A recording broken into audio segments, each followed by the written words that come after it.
Comme je ne peux pas dire de gros mots avant 7 secondes, sinon YouTube me strike, on va attendre un peu si vous le voulez bien. Ah, voilà. Bon, Astérix est un connard. Et je m'en fous pas mal qu'il soit gavé de potions magiques. Mais je lui foutrais des baffes, moi, à ce nabo. Il a volé mon enfance. Saleté de Gaulois. Même pas beau. Bon, bonjour si vous me permettez cette locution quelque peu matinale. Le nouvel album d'Astérix est sorti. Tout ce que la francophonie compte de nostalgique des années 70 mouille sa culotte comme tous les 2 ans exactement. On a droit au cirque habituel, des chroniqueurs culturels qui s'esbaudissent dans le poste. Il vient de tomber, ils sont dopés à la potion magique.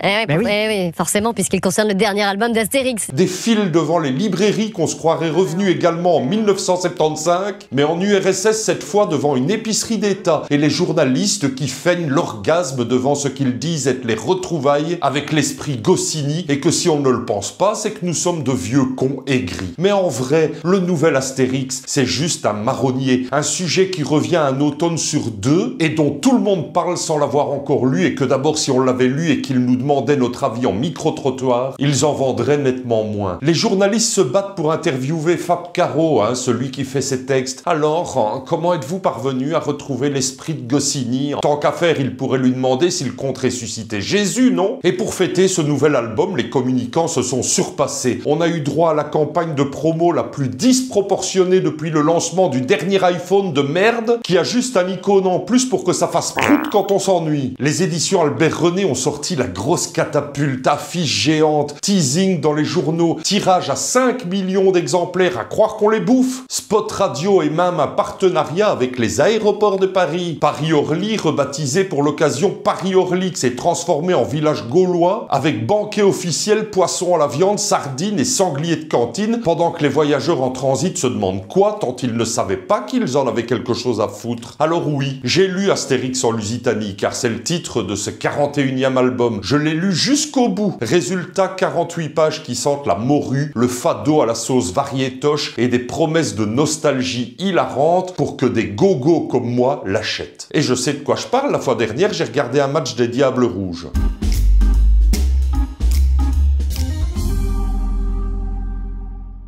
Ah, je ne vous ai pas dit, la présente vidéo est sponsorisée par de la vraie potion magique cette fois.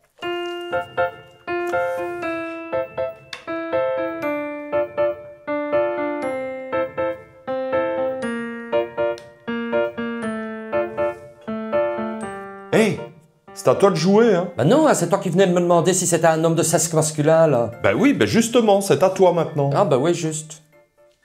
Et donc? Ben oui, mais bon. Ah, est-ce que le personnage aime bien le waifoot? Ben évidemment. Ah ben oui, tout le monde aime bien le waifoot, hein. Bon. Ah ben voilà. Bon, à moi. Est-ce que le personnage a des cheveux blonds? Non, ben non, je crois pas, non. Ok. Bon, c'est à moi maintenant. Est-ce que le personnage est au courant que Waifoot a sorti une collection hiver pour ses boissons? Ça dépend, quels sont les goûts? Ben, pomme cannelle. Oh, miam. Ouais, je l'adore celui-là. Cookie. Oh, miam. Ouais, je l'adore celui-là. Et cacahuète. Oh, miam. Ouais, je l'adore celui-là. Bon, ben non. Quoi non? Ben non, personne n'est au courant, donc il n'est pas au courant non plus. Qui ça? Ben le personnage. Que Waifoot a sorti une collection hiver. Et pourquoi? Ben ça vient de sortir, c'est tout nouveau. Ah oui, d'accord. Bon, ben... Mais qu'est-ce que tu fais? Bah tu m'as dit qu'aucun personnage savait que Waifoot avait sorti une collection hiver. Mais non, mais pose une question normale. Bah ouais, mais bon... Ce sont des personnages fictifs, ça. Ah bon, j'ai une bonne question. Est-ce que le personnage peut bénéficier des 5% avec le code en description? Ben Attendez. 5% avec le code en description, en plus de jusqu'à 30% sur tout le site Waifoot. Ben évidemment, qu'est-ce que tu crois? Que ce n'est pas pour tout le monde? Non, je sais pas, moi, je n'y connais rien en personnage fictif, moi. Bon, alors, est-ce que le personnage a des lunettes? Le tien? Ben je sais pas, moi. Mais non, mais le tien, celui que je vois pas, là. Ah oui.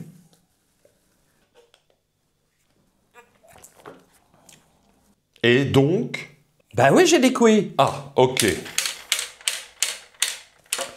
Bon, là j'y vais, hein. Bon, est-ce que le personnage sait que les boissons Y-Food c'est délicieux comme tout, que c'est vraiment pratique et que c'est sain au lieu d'aller à la friterie? Oui. Ouais, mais tu savais pas faire des autres réponses? Non, j'ai jamais rien à enlever, moi. Ben oui, mais t'arrêtes pas de poser les questions autour de Y-Food. Comment veux-tu? Ouais, d'accord, mais bon. Bon alors, est-ce que le personnage... Le mien, cette fois? Mais non, Oui, voilà. Est-ce que le personnage a des cheveux blancs? Bah non. Bon, ben c'est Tom alors. Joey, comment tu sais ça? Voilà, j'ai gagné. C'est con, hein, j'avais encore de belles questions, moi. Comme quoi? Bah j'allais demander si le personnage aimerait bien s'offrir la collection hiver des boissons Y-Food. Ou alors s'il savait que chaque boisson c'est un repas complet avec 26 vitamines et minéraux, tout ça, et que ça nous tient rassasiés jusqu'à des 5 heures. C'est bête, hein, ça s'est joué à rien. Hein. Ouais, j'aurais pu gagner. Allez, tu aurais dit qui? Bah Maria, hein. Mais oui. Bah ouais, elle a pas une tête à profiter des 5% avec le code en description, hein. Profitez de la promotion Y-Food sur la collection hiver jusqu'au 18 novembre prochain.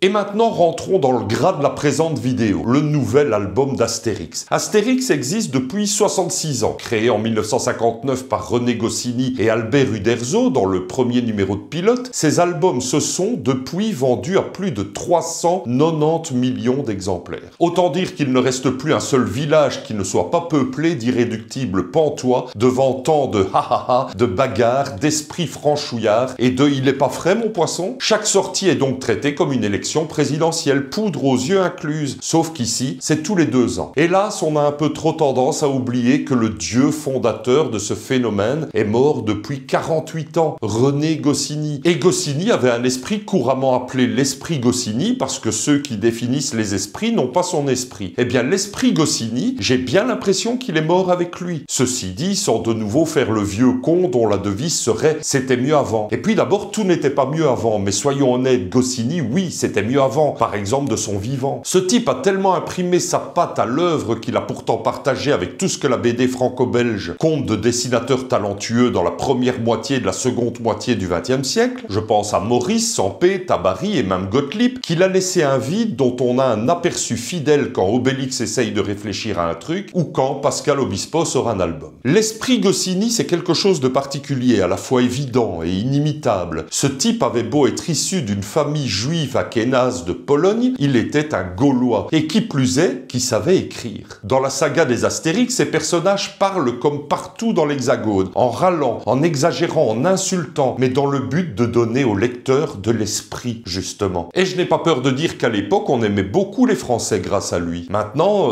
c'est pas qu'on les aime moins, hein, tant s'en faut, mais à peine allume-t-on la télé qu'on y voit des phylactères haineux, ceux des Mélenchon, des Marines, même pas de la Starac, et des bas de plafond qui mettent le pays à feu et à sang parce qu'ils ne sont pas contents d'aller travailler de l'autre côté de la rue. Ah, y a pas à dire, hein, l'ambiance n'est pas la même. Chez Goscinny, on aimait aussi la bêtise. C'est pas ça, mais elle faisait rire. Et Gaulois, Romains, Goths, Bretons, Helvètes, Hispaniques, Normands, Belges même, tout le monde prenait sa volée de bois vert à propos de leurs petits et gros défauts et tout le monde rigolait. À l'époque, et ça y est, hein, je reparle comme un vieux con, on pouvait rire de ça, de soi, parce qu'on a tous nos petits travers, nos petites façons ridicules parfois de vivre notre culture. Et Goscinny dépeignait tout ça avec bonheur. Depuis qu'il a quitté la table, à dessin, enfin presque, on nous sert des hommages respectueux, mais ces ayants droit ne nous font plus rire du tout. Pour ceux qui estiment que tout ce qui vient avant leur naissance n'est pas intéressant, Goscinny, c'est l'homme qui écrivait des dialogues et des scénarios avec du rythme, du sous-texte, de l'innombrable niveau de lecture, de la tendresse et du mépris absolu pour le sérieux.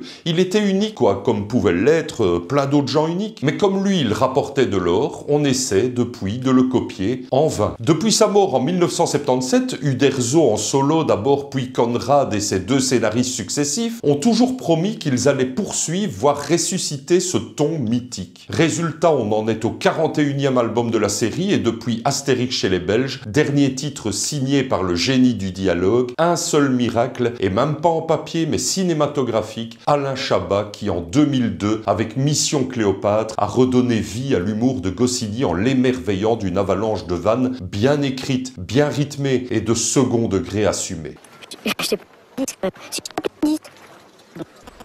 Itinéraire, je te capte plus là. Bouge. Voilà. Là, tu me captes, et là, tu m'entends.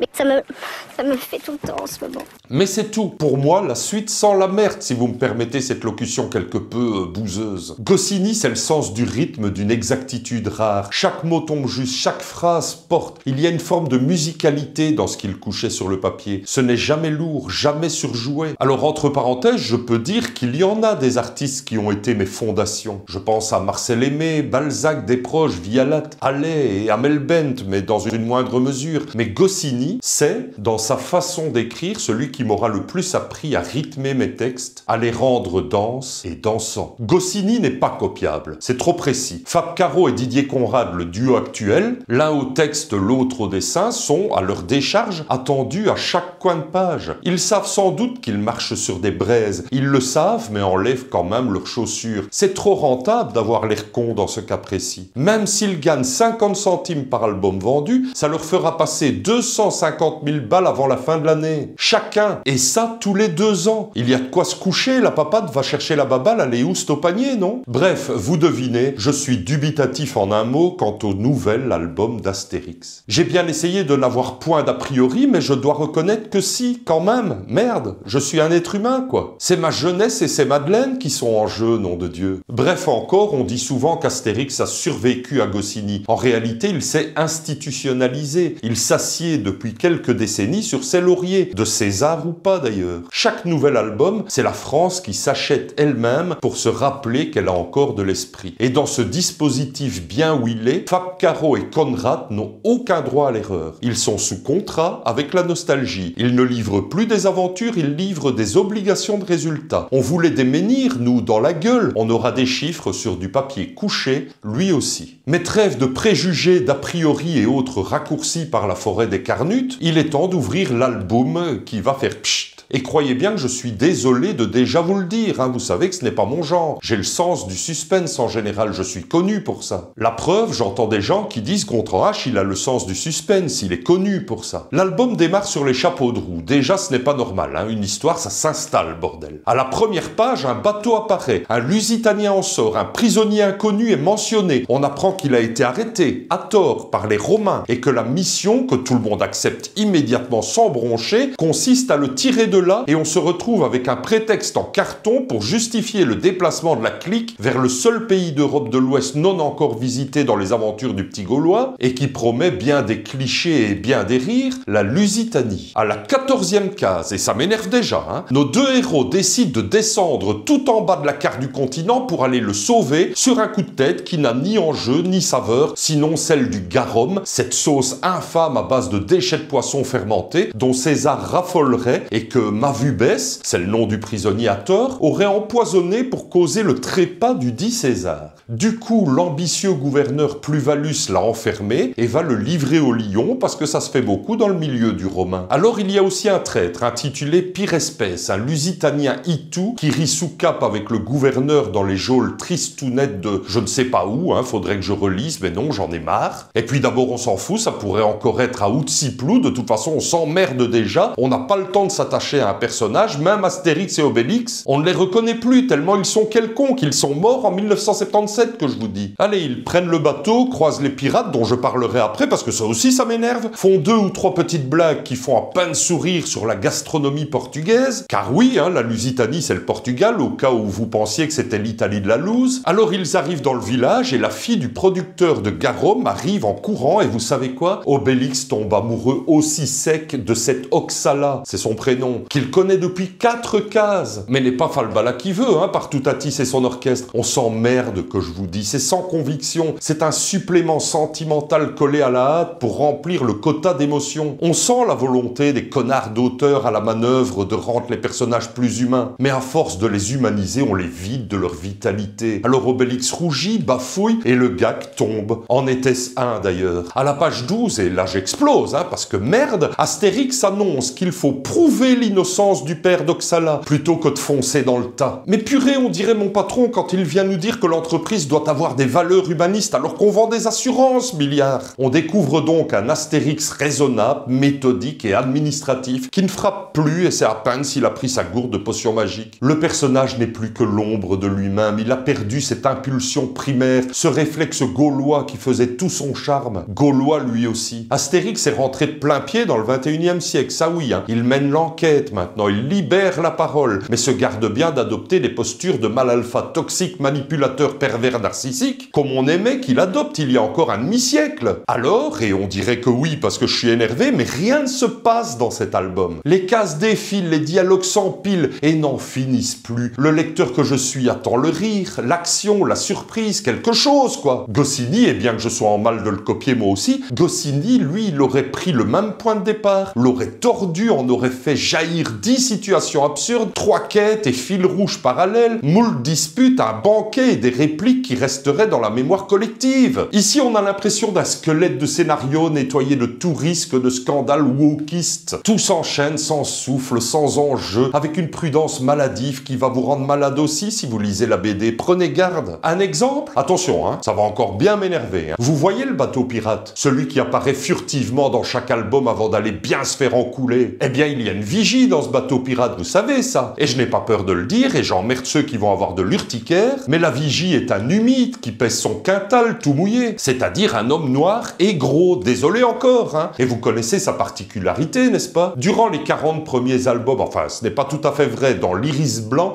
l'avant-dernier, les auteurs se sont bien gardés de le faire parler. Mais dans les 40 premiers albums, donc, l'homme en question est incapable de prononcer les R. C'est pas raciste, puée. C'est pas plus ou moins raciste que de dire que les Belges mangent des frites avec Annie Cordy qui regarde un petit garçon pisser en buvant de la bière et en disant une fois. Eh bien, dans cet album, Astérix en Lusitanie, la vigie est toujours un humide qui sèchement nous annonce qu'il y a une galère phénicienne droit devant. On dirait Edith Piaf, putain, tellement il y a des R dans sa phrase. Et comme pour donner l'impression que les auteurs sont quand même des rebelles de la bien-pensance, hein, le chef des pirates dit « Il prononce les R lui maintenant ?» Ce à quoi le vieil unijambiste répond dans son latin qu'il perd « Autre temps, autre mœurs ». Donc ils admettent sous couvert d'humour discutable qu'ils se sont couchés devant les conformistes intégristes ambiants. J'ai mal à ma France qui n'est pas à moi, nom de Dieu. En réalité, c'est bien simple. De la page 5 à la fin, on a droit à des dialogues interminables, des paysages touristiques et des clichés portugais servis à la louche qui a trempé préalablement dans le garum et qui pue sa race. Les héros traversent les vignettes avec une mollesse que je ne vous dis que ça. Je me suis endormi 3 fois. Les héros devenus de pacotille sont en permanence les bras ballants, l'air absent, et le lecteur s'accroche à l'espoir qu'il se passera enfin quelque chose. Mais on discute fado, on philosophe sur la morue, on disserte sur la tristesse poétique, tout ça sur fond de sauce de poisson. Toujours ce foutu garum, mentionné à chaque page, au point qu'on finit par sentir l'aquarium tourner dans le salon où on avait posé gentiment notre cul dans l'espoir de retrouver un peu de notre enfance. La première des 2 seules bagarres du livre surgit page 25. Mais on dirait un passage obligé. 3 Romains se font assommer, tout le monde sourit poliment et c'est fini. On ne sent plus ni la force, ni la folie, ni évidemment la mauvaise foi. On se bagarre pour se défendre maintenant. Même plus parce qu'ils sont fous ces Romains ou parce que le poisson n'est pas frais. Le combat d'Astérix et Obélix, jadis une chorégraphie sauvage et jubilatoire sous le crayon d'Uderzo, devient ici un rappel de règlement intérieur des éditions Albert René aux 2 repreneurs de la franchise avec menace que soit ils obéissent, soit ils peuvent faire Tintin sur leur dividende à 6 chiffres avant la fin de l'année. On ne choque plus personne, maintenant on se bagarre parce qu'il faut une bagarre. La musicalité est juste sonnante et trébuchante. C'est propre, c'est plat, c'est tiède. Le résultat, c'est un voyage mou, trait et trop long. Astérix n'est plus en Lusitanie, il est en séminaire. Et quand la BD la plus jubilatoire de France en vient à cocher les cases du politiquement acceptable, c'est qu'il est temps que j'aille relire Astérix et la zizanie, voire de me refaire tout édicat. Et attendez, ce n'est pas tout. Page 33 dans les geôles de je ne sais toujours pas où parce que j'ai la flemme de chercher l'info. Un prisonnier quelconque qu'Astérix et Obélix se gardent bien de délivrer, ça scandaliserait le darmanisme. Un prisonnier quelconque crie « Oyez, oyez, maudits Romains, un jour nous reprendrons le pouvoir ». Et vous savez pourquoi il dit ça le mec alors qu'on dirait que c'est gratuit? Eh bien pour qu'un autre prisonnier qu'Astérix et Obélix se gardent bien de délivrer, hein, ça ferait mauvais genre auprès de l'électorat franchouillard. Pour qu'un autre prisonnier Fournier donc puisse faire un gag en disant « Encore un jeune idéaliste qui croit qu'on peut faire la révolution avec des œillets ». Vous voyez, œillets, la révolution des œillets, Portugal, 1974, vous voyez. Alors je n'ai rien contre les calembours, hein, bien que je trouve l'exercice plutôt facile. Mais quelle stupidité dans celui-ci partout pourri. Trop long, trop laborieux. Ah oui, encore un truc qui va me faire prendre du Xanax. Le gouverneur Pluvalus, page 31, dicte à son sbire la liste des invités qu'il veut voir sur son bateau pour la grande fête qu'il prépare. Parmi eux, un banquier suisse qui s'appelle le Frix et Chix, Twingos, un grec qui fabrique des chars, Royal Cheese, un égyptien qui tient une chaîne d'auberges rapides. Non, vraiment, je n'en peux plus. Le vieux con qui sommeille en moi sait que Goscinny aurait amené tout autrement ses jeux de mots et qu'il en aurait sucré plusieurs tellement ceux-ci sont nuls. Et on parle des dessins. Didier Conrad dessine bien. On ne peut pas dire le contraire. Je veux dire déjà par rapport à moi. Le problème, c'est que pour ça aussi, on sent qu'il y a un cahier des charges. Les éditions Dupuis, elles, ont eu le bon goût il y a déjà très longtemps de laisser une grande liberté de création à ses auteurs. Perso, j'adorais Franquin, Thaume et Genry, Fournier, nettement moins Nick et Cauvin, mais tout y était fort différent en fonction des auteurs, justement. Pour notre plus grand plaisir, quand bien même les personnages gardaient la même histoire personnelle, évidemment. Et pour Astérix, non. Il faut que les personnages gardent exactement la même tronche. Ben oui, pour pas bousculer les madeleines des 5 millions de chers lecteurs qui, tous les 2 ans, se défont des 10 € obligatoires. Et on sent aussi que Conrad ne maîtrise pas vraiment cette pâle copie. Les tronches sont parfois ratatinées au niveau du menton, surtout lorsqu'ils sont croqués autrement que dans l'attitude unique qui revient tout au long de l'album, c'est-à-dire en 3/4 face. Oui, Obélix garde le même angle de vue pendant tout l'album, toujours de 3/4 face, à une dizaine de dessins près. Quant au décor, ils tiennent la route, hein, on reconnaît la main sûre du dessinateur,